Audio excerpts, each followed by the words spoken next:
Welcome to Season 2 of the Sagebrush Trail. Exciting stories of adventure in the western frontier. I'm Mardell, and we're heading to the frozen north in Delilah of the Snows by Harold Binloss. Chapter 1: Ingleby Feels the Bit. The tennis match was over, and Walter Ingleby stood swinging his racket impatiently beside an opening in the hazel hedge that overhung the lane. Wisps of hay were strewn about it, but already the nut bushes were sprinkled with the honeysuckle's flowers. Beyond the hedge, cornfields blotched with poppies and cropped meadows faded into the cold blueness of the east. Ingleby looked out upon the prospect with a slight hardening of his face, for he loved the quiet green country in which there was apparently no room for him. But a little thrill of expectancy ran through him as he glanced back across the stile towards the little white village he had left a few minutes earlier. A broad meadow, shining with the tender green of the aftermath, divided it from the lane, and light laughter and a murmur of voices came faintly across the grass. Again a trace of grimness, which seemed out of place there, crept into his face, and it was with a little resolute movement of his shoulders that he turned and raised his eyes to the dim blue ridge behind which burned the sunset's smoky red. He vaguely felt that it was portentous and emblematical, for that evening the brightness of the west seemed to beckon him.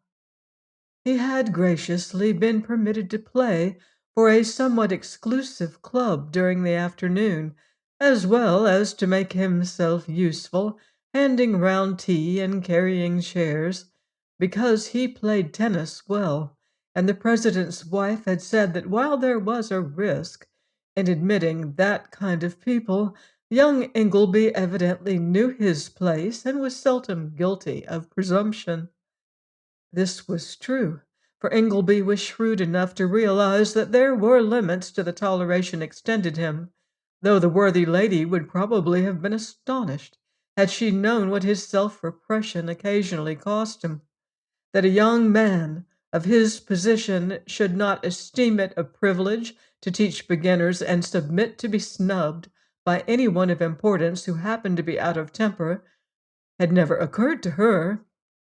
Still, he certainly knew his place, and having played well, to please himself and his partner, had slipped away when the last game was over, since he understood that the compliments were not for him. Suddenly his heart beat a trifle faster as a figure appeared in the meadow. It was a girl of about his own age, which did not greatly exceed 20, who carried herself well and moved, it seemed to him, with a gracefulness he had never noticed in any other woman. She wore a white hat with red poppies on it, and he noticed that the flowers he had diffidently offered her were still tucked in the belt of the light gray dress. She was walking slowly, and apparently did not see him in the shadow, so that when she stopped a moment with her hand upon the stile, he could, although he felt the presumption of it, look at her steadily. There were excuses for him, since anyone with artistic perceptions would have admitted that Grace Colthurst made a sufficiently attractive picture. As she stood with the white clover at her feet and the glow of the west upon her face, it was warm in coloring and almost too cleanly cut, but essentially English, with a suggestion of pride and vigor in it. The eyes were gray and, perhaps, a trifle too grave and imperious, considering her age. The clustering hair beneath the white hat shone in the sunset a gleaming bronze.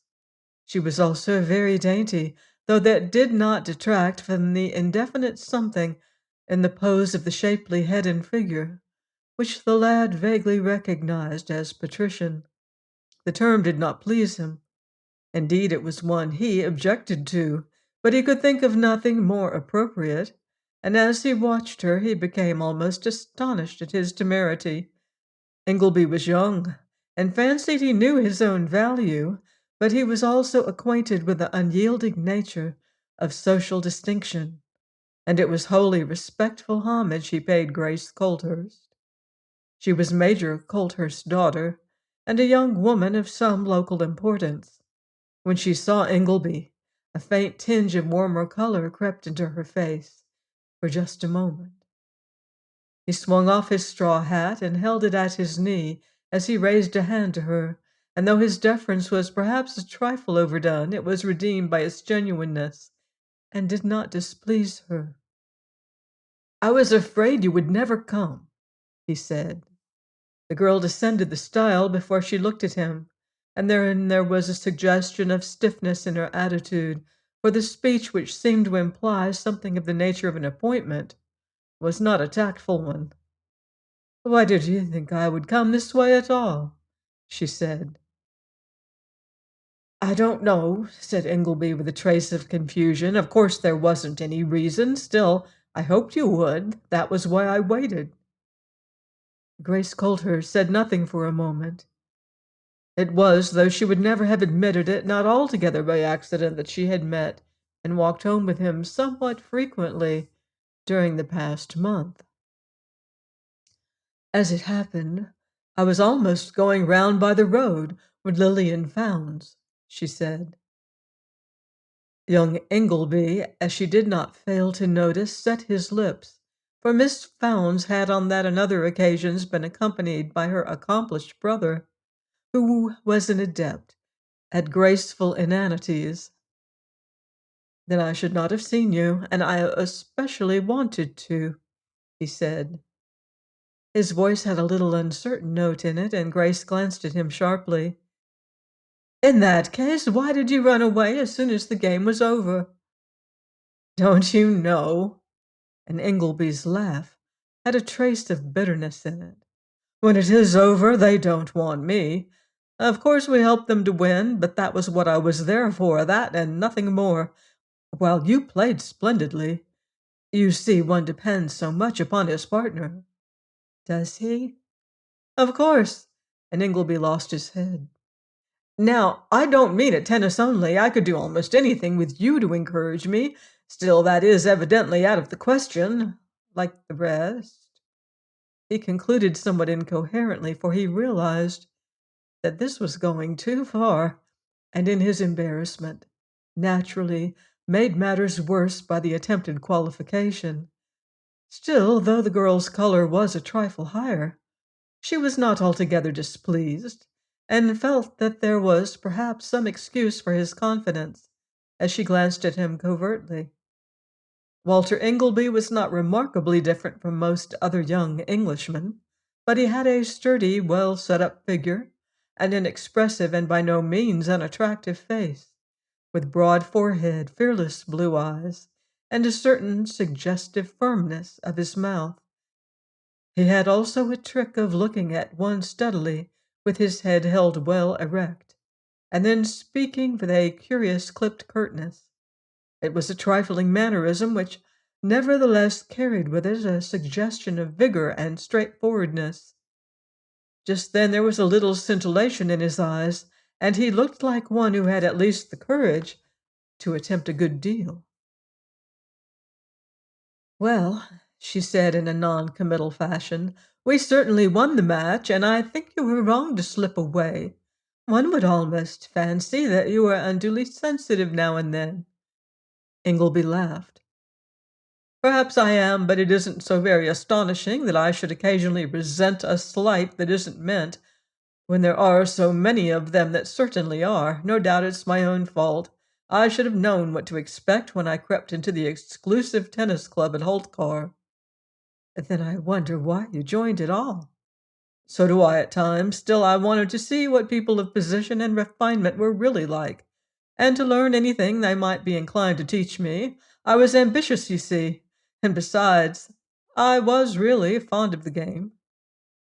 "And you were disappointed when you met them?" Ingleby made a little expressive gesture. Chiefly in myself, I thought I was strong enough not to mind being treated as a professional and politely ignored except when I was useful.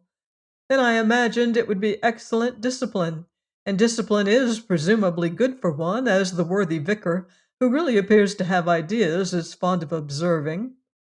Again the girl glanced at him sharply, with a faint but perceptible arching of her brows. "Isn't that a trifle patronizing?" she said. "You can't be very much older than I am, and he has at least seen a good deal of the world." Ingleby laughed frankly, though there was a little flush in his face. "I know I very often talk like a fool, and the difference between you and the others is that you very seldom think it is necessary to remind me of it. That is, of course, one difference. The rest—" "I think," said the girl severely, "we were talking about the vicar." "Well," said Ingleby, "I really believe he means well, but he is, after all, part of the system, and naturally interested in maintaining the existing state of things. We have in England a few great bolstered-up professions, one could almost call them professional rings, and the men fortunate enough to enter them are more or less compelled to play into one another's hands. The millions who don't belong to them are, of course, outsiders, and couldn't be expected to count, you see." The girl stiffened perceptibly, and really looked very patrician as she turned and regarded him indignantly. "You appear to forget that my father belongs to one of those professions," she said. "He did," corrected Ingleby, and then stopped abruptly. As he remembered, it was reputed that it was not exactly by his own wish Major Colthurst no longer actively served his nation. "I wonder if you have deliberately made up your mind to offend me?" asked Grace Colthurst with icy quietness. "You know I would cut off my hand sooner than do anything I thought would vex you," Ingleby answered. "I'm afraid I talk too much, but I can't help it now and then. There are, you see, so few people who will listen to me seriously. Unless you are content to adopt the accepted point of view, everybody seems to think it is his duty to put his foot upon you." Grace's anger was usually short-lived, for she had a generous nature, as well as a sense of humor, and the lad's naive admission appealed to the latter. "Well," she said with a little gleam in her eyes, "I really think I at least have listened to you with patience, but your views are likely to lead you into trouble. Where did you get them?" Ingleby laughed. "To tell the truth, I often wonder myself. In any case, it wasn't from my father. He was a staunch and consistent churchman, and kept a little bookshop. You can see it in the High Street now. He sold books and papers behind the counter. I would like you to remember this. Still, as I said, he was consistent, and there was literature he would not handle, nor when they made him a councillor would he wink at certain municipal jobbery." The latter fact was duly remembered when his lease fell in, as well as on other occasions, and when he died, when I was 14, there was nothing left for me.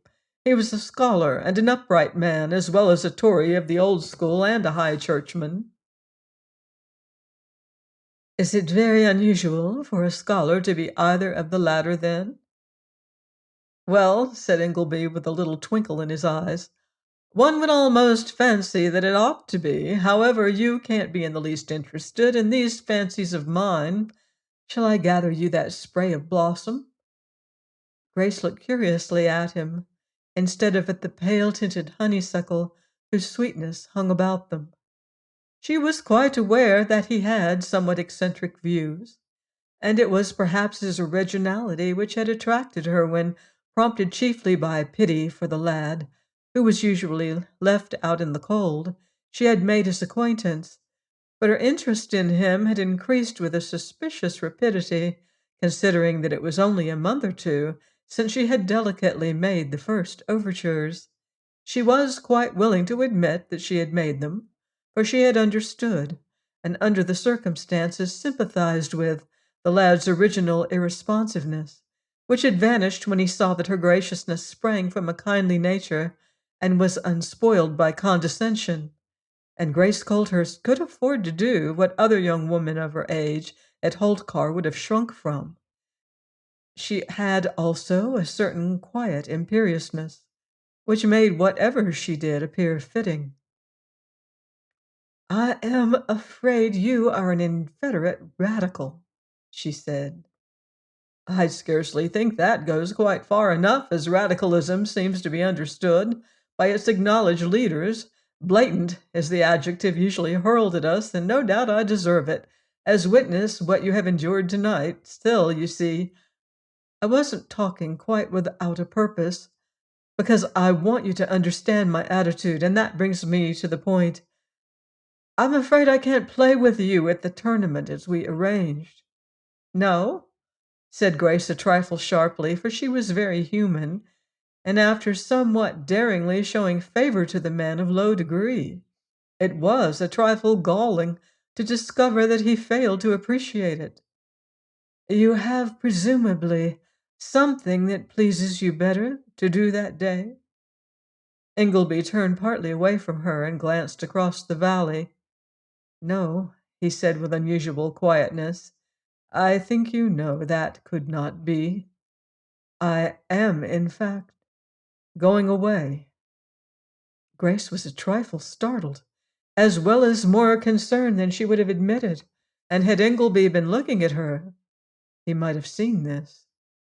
It had not been exactly pleasant to hear that he was an advanced Democrat, for while by no means unduly conventional, she had an inborn respect for established customs and procedure, and she felt that the existing condition of affairs, while probably not beyond improvement, might be made considerably worse, at least so far as she and her friends were concerned.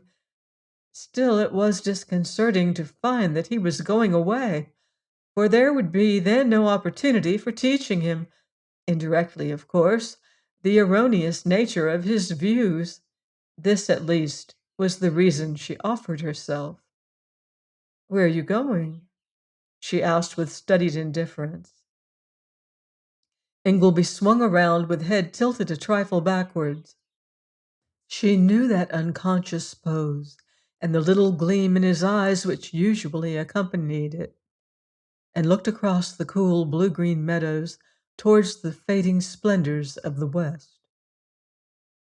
"Out there, where men are equal, as they were made to be, and the new lands are too wide for the cramped opinions and prejudices that crush one here." Then he turned to the girl with a little laugh.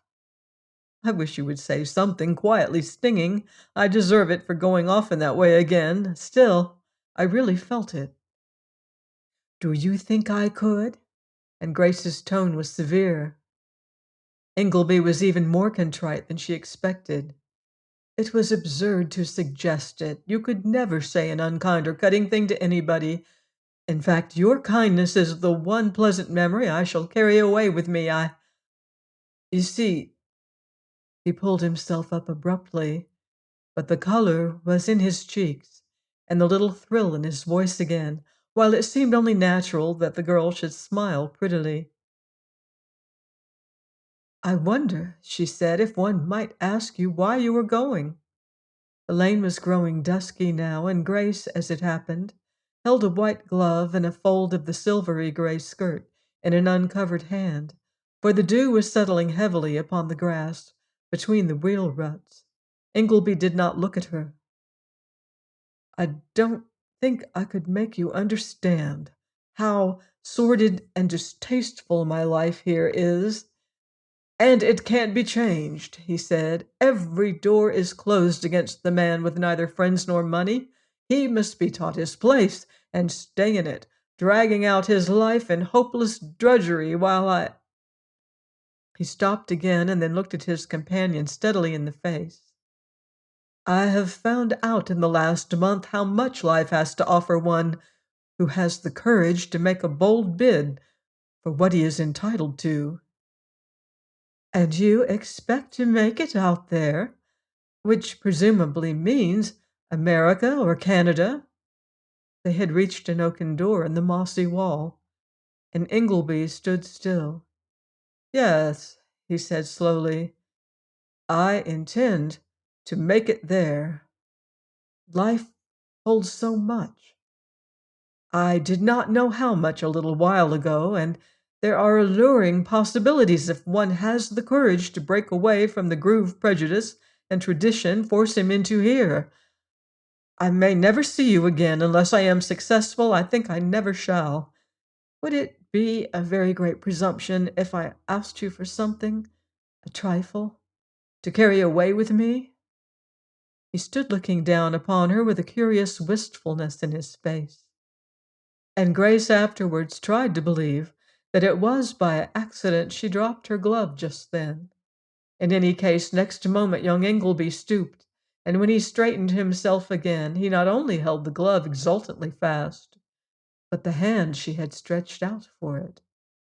Then a patch of vivid crimson showed in Grace Coulter's cheek as they stood face to face in the summer twilight, the lad of low degree with tingling nerves and throbbing heart, and the girl of station rudely shaken out of her accustomed serenity. In those few moments they left their youth behind and crossed the mystic threshold into the ampler life of man and woman.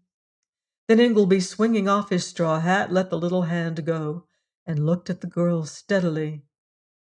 "If that was wrong, you will have a long while in which to forgive me," he said. "If I live and prosper out there, I will bring you back the glove again, and whatever happens, you cannot prevent my carrying your memory away with me." Then he turned away, looked back, still bareheaded, and with a little resolute shake of his shoulders, swung away down the darkening lane, while Grace inserted a key in the oaken door with somewhat unsteady fingers. She was as yet neither pleased nor angry, but bewildered and only certain that he had gone, and her face was burning still. Join me next week on the Sagebrush Trail for more Western adventure in Delilah of the Snows by Harold Binloss.